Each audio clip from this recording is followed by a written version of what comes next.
Okay, so ayun, para doon sa nagtatanong hinahanap nila yung Tamaraw FX natin. Eto na, gamit ko yung manual driving tutorial. Sabi nila footwork daw, paano footwork, paano siya gamitin. Ito manual to, ito yung gas, yung silinyador, yan siya. Ito yung preno, yung brake, yung nasa gitna. Ito naman yung clutch, yan. Okay, pagdating sa footwork, ito, ang trabaho nitong left side na paa natin, para lang talaga sa clutch. Yan. Minsan double clutch yung ginagamit. May mga ganon. Ito naman, nasa right side na paa natin, ang trabaho niyan, ganon-ganon lang yan siya. Bali, nakadiin lang yan siya dyan. Ito, tapos, tapos preno, ganon lang. Hindi mo na kailangan buhatin na buong paa yan, kasi mahirap. Baka hindi mo matansya. Ganon siya. So, gusto niya mangyari, yung footwork daw, hindi ko alam kung paano footwork yung sinasabi niya, pero pakita pa rin natin kung paano gumagana yung pagbitaw ng clutch at pagdiin ng silinyador pag papasok natin yung cambio. Ito naman yung manual na transmission. Ito tinatawag na shifter. Ito, dito pala makikita nyo na yung pattern ng cambio. No, primera, dito mo siya, kaklas muna ako.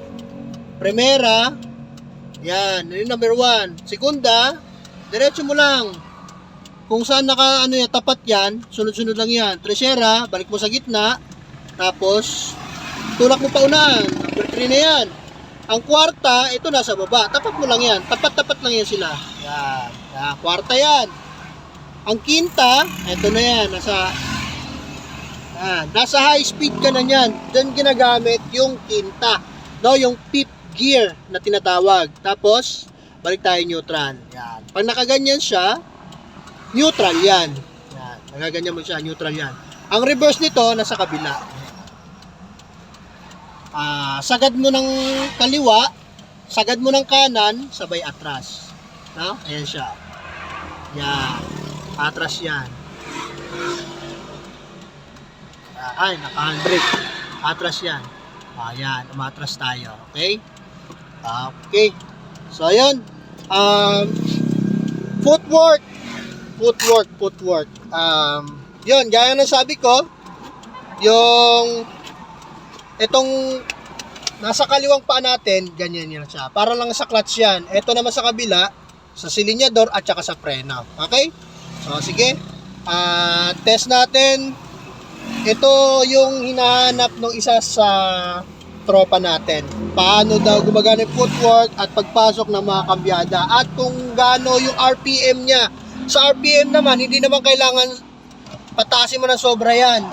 Para lang magamit mo ng gusto, magamit mo lahat ng cambio dyan. Minsan, kailangan nyo lang i-buelo ng konti yung makina para pumasok yung ating kambyada. Meron din kasing designated na speed ang bawat cambio na ipapasok natin. Okay? So, ayan. Try na natin yung footwork na sinasabi niya. Ito siya. Okay? For safety, dapat naka-seatbelt tayo lagi. Kahazard tayo. Nasa highway tayo. Okay? Release mo na to. Okay, clutch muna tayo. Pasok mo primera. Tak. Ayan, primera na yan. Nakapasok na, release mo na to. Okay. Nakapasok na tayo ng cambio, no? Ng primera. Ito, kahit hindi ka muna magsilinyador, aabante na yan. Tingnan nyo. Okay, umuusad na yan. Ayan, diba? Umuusad na yan. Kahit hindi ka magsilinyador, aabante yung sasakyan. Sa manual transmission to, sa automatic ganun din, pero manual transmission tayo. Okay, so ayan. Balik natin. Ulit. So, ulitin ko. Pag bitaw pa lang ng clutch, kahit hindi ka magsilinyador, aandar na yung makina na yan. Okay. Primera. Yan. Okay, ayan na. Umusad na tayo. Konting abante lang. Clutch, cambio. Tapat mo lang yan, doon lang, clutch. Tercera, yan. Tercera na yan. Konti lang yan. Ganun-ganun lang yan. Clutch, cambio, kwarta. Hop. Mabagal lang speed. Balik natin yung tercera. Kasi nga may designated na speed yung bawat cambio na yan. So yun lang yun siya. Tapos, okay, clutch, pepreno tayo.